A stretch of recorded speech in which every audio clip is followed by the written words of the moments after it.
Hello' everyone welcome back to my channel. ইমান আন্ধাৰ হৈ আছে দেখিছেনে, কিন্তু এতিয়া ৰাতিপুৱা 5:30 বাজি আছে আৰু আপোনালোকে থাম্বনেইলটো চাই গম পাইছে চাগে আমি কলে যাবলৈ ওলাইছো। আজি মা কামাখ্যা দৰ্শন কৰিবলৈ গৈ আছো কাৰণে আজি ইমান সোনকালে উঠিছো, নহলে 8টা বজাৰ আগততো মোৰ আত্মাও নাজাগে। আমাৰ লগত মোৰ ভণ্টিৰ স্কুল ফ্ৰেণ্ড আৰু তাই মাকো যাব। আমি আহি পেলাই নগাঁও ষ্টেচন পাই গলো আৰু 1 ঘণ্টা ট্ৰেইনৰ কাৰণে ৰৈ ফাইনেলি আমি ট্ৰেইনত উঠি গলো। আৰু ইমান ঠাণ্ডা যে মই চাহ কাপ খাই লৈছো আৰু তাৰ মাজতে টিটিও আহিল টিকেট চেক কৰিবলৈ। আমি আহি পেলাই গুৱাহাটী পাই গলো আৰু ষ্টেচনৰ পৰা কামাখ্যা যাবৰ কাৰণে আমি অটো এখন লৈ লৈছো। অলপ বাৰ্গেনিং কৰিব লগা হ'ল আৰু আমি আহি পেলাই কামাখ্যা মেইন গেট পাই গৈছো। তাৰ পৰা বাছো এভেইলেবল, কিন্তু আমি পিছতহে গম পাইছো। কামাখ্যা ফাৰ্ষ্ট টাইম আহি আছো ন, তো ইমান এটা বেছি একো আইডিয়া নাই। আৰু আমি এতিয়া নীলাচল হিল টপত। I can't express you guys, মই যে কিমান বেছি হেপী এণ্ড এক্সাইটেড। আমি লাষ্ট 2 years মানৰ পৰা প্লেন কৰি আছো যোৱাৰ, কিন্তু মানে যাবই নোৱাৰো, কিবা না কিবা এটা প্ৰব্লেম ওলাই যায়, ভেজাল ওলাই যায়।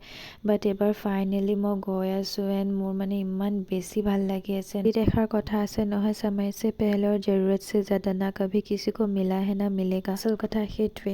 আৰু এতিয়া আমি আহি পেলাই এখনৰ পৰা যি যি বস্তু আমাক লাগে পূজাৰ কাৰণে, ধূপ চাকি এইবিলাক চব কিনি ললো। আৰু এতিয়া আমি মন্দিৰৰ ফালে আগবাঢ়ি গৈ আছো। আৰু যিমানেই মানে ওচৰ চাপি আহিছে ন, সিমানেই বেছি মোৰ মানে হেপিনেছ ডাবল হৈ গৈছে। এতিয়া আমি মন্দিৰৰ ভিতৰলৈ সোমাই গলো আৰু আগতে বহুতৰ মুখত শুনিছো যে তাত সোমাই যোৱাৰ লগে লগে বেলেগ এটা এনাৰ্জি ফিল হয়, বাট সেইদিনাখন মই নিজেই ফিল কৰিব পাৰিছো। বেলেগ এটা হাই এনাৰ্জি অনুভৱ হয়। আমি প্ৰথমে গৈ পেলাই কুণ্ডত গৈ এনেকে ভৰি হাত ধুই লৈছো। কমকে হলেও মা কামাখ্যাৰ বিষয়ে সকলোৱে জানেই। 52খন শক্তিপীঠৰ মাজত কামাখ্যাও তাৰ মাজৰে এখন শক্তিপীঠ হয়, য'ত মাৰ যোনি অংশটো পৰিছিল, যোনটোক আমি চ'ৰ্চ অফ লাইফ বুলি কওঁ, য'ৰ পৰা আমি জন্ম হৈছো। কোৱা যায় যে ইয়াত সঁচা অন্তৰৰ পৰা কিবা বিচাৰিলে পূৰণ হয় বুলি, কিন্তু আশাৰ কথা নাজানো, কিন্তু মোৰ মনটো আজি সঁচাই ধন্য হৈ গ'ল। ঘৰত ভালকে দৰ্শন কৰি আমি বাহিৰত আহি পেলাই চাকি বন্তি যি আনিছিলো সেয়া জ্বলালো। আৰু 3বাৰ পৰিক্ৰমা কৰিলে, সেইটো আপোনাৰ ওপৰত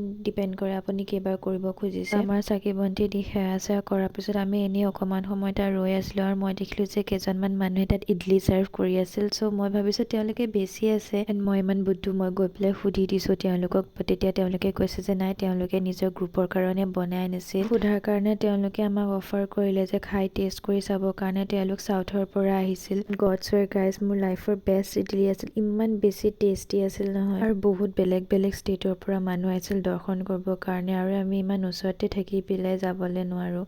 আচলতে মায়ে মাতিব লাগিব ন নিজৰ ওচৰলৈ, তেতিয়াহে যাব পাৰিম। আৰু আমি ওলাই গৈ পেলাই মা তাৰা টেম্পলত সোমালো, তাতো গৈ পেলাই দৰ্শন কৰিলো। যদি মোৰ ভিডিঅ' প্ৰথমবাৰৰ কাৰণে চাই আছে, চ' ছাবস্ক্ৰাইব কৰিবলৈ নাপাহৰিব। আৰু আমাৰ মহিলা মণ্ডল মন্দিৰৰ পৰা ওলাই পেলাই ডাইৰেক্ট চিধা দোকানতহে সোমাইছে। তো কিনো নিকিনো, কিন্তু সোৱাদটো পইচা নালাগে। আৰু মোৰ চকু চিধা ইয়েৰিংছত। তাৰ পিছতে আমি চিধা আহিলো পেট পূজা কৰিবলৈ, খাই কৰি চিধা আমি ঘৰলে বুলি। চ' আজিৰ কাৰণে ইমানে, লগ পাম আকৌ নেক্সট এটা ভিডিঅ'। টিল দেন বাই।